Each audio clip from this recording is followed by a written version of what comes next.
In this video, I'll show a constructive drawing approach, starting by drawing general shapes and then building up to specific detail and patterns. Okay, everyone, I'm going to start this drawing of a roadrunner, and I'm going to be using what's called a constructive drawing approach here. So with constructive drawing, you're thinking of internal structures rather than starting with little details. So with this roadrunner, I'm asking myself as I start to draw, its head, what shape is that behaving like? I'm starting off with a general sphere. I'm imagining if there was a line running through this roadrunner's body, what direction would that be heading? It's going down this way. And then its body shape, the basic shape, is kind of making this kind of egg shape. So first I'm thinking of these really simple shapes and almost kind of thinking this sculptural way, like what those shapes are going to behave and look like, rather than jumping into detail. So we have kind of a sphere, we have this sort of egg-like shape, the neck is making this kind of cylinder going up. I might make this sphere a little bit smaller for its head. Okay, so thinking of these basic structures. If I'm getting in that tail, before I start to draw individual feathers, I want to get a whole line that describes the direction that that tail is going. For the legs, I want to imagine if there's a line going through, like its skeleton or like a little armature, what direction would those lines be going? And I want to get those directions and these kind of guidelines first, and then I can start to draw more of the structure, build out more of the detail. Okay. So constructive drawing, we're thinking of these general shapes. When I go in my roadrunner, there's these cool little top feathers. It's like it has a little hairdo. But instead of drawing individual feathers first I give myself a sort of guideline shape. And I'm imagining at the top angle of the feathers, if there was an angle that could describe how all those feathers are going. And I give myself this guide shape, and then I'm going to start to fill in detail from there. Okay, and then the beak. At first, I'm just doing, again, a general kind of shape, and then I can start to fill things in. So I'm thinking general shapes, what is the form behaving like?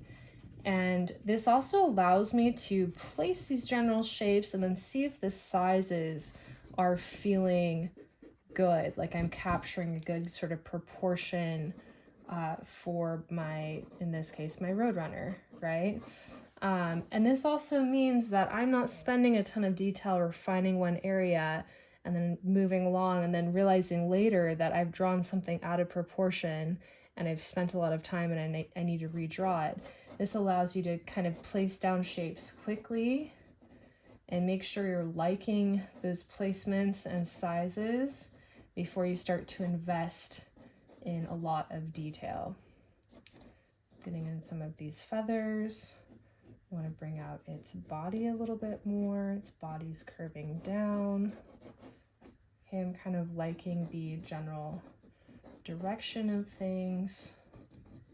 Maybe I'll just have this tail kind of go right off the page. Okay, for this I'm ultimately going to work in some pen and ink, but I want to get my general drawing down first before I start going in with anything that's more permanent. So now that I have this little kind of armature to the leg and those angles are looking right to me, I can start to build out the kind of width of the leg more. Those legs are acting like little kind of cylinders, very kind of cylindrical shapes. So you want to start to sort of make yourself think in terms of general shapes when you're drawing various things. Instead of getting lost in the detail right away, start thinking, what combination of shapes is this behaving like? What are the basic directions, like the angles of things that I'm dealing with? Think in terms of shapes and angles, and think of those internal lines. We're kind of thinking in this internal way and building out the external forms versus getting lost in the kind of surface details. All right, gonna draw in that little talon there. Okay, so I have my general form. I like the direction of things, the direction of the body, the direction of the legs, the direction of the tail. I've been checking those angles and they're feeling right. I like the general proportions. And so now on my Roadrunner, I can start to fill in more detail. So for this, I'm going to shift to a time lapse and then we'll come back in and check on the drawing. Now that I've established my basic shapes and general proportion for my Roadrunner, I can start to refine these shapes, adding more organic details and patterns that I'm observing in this bird.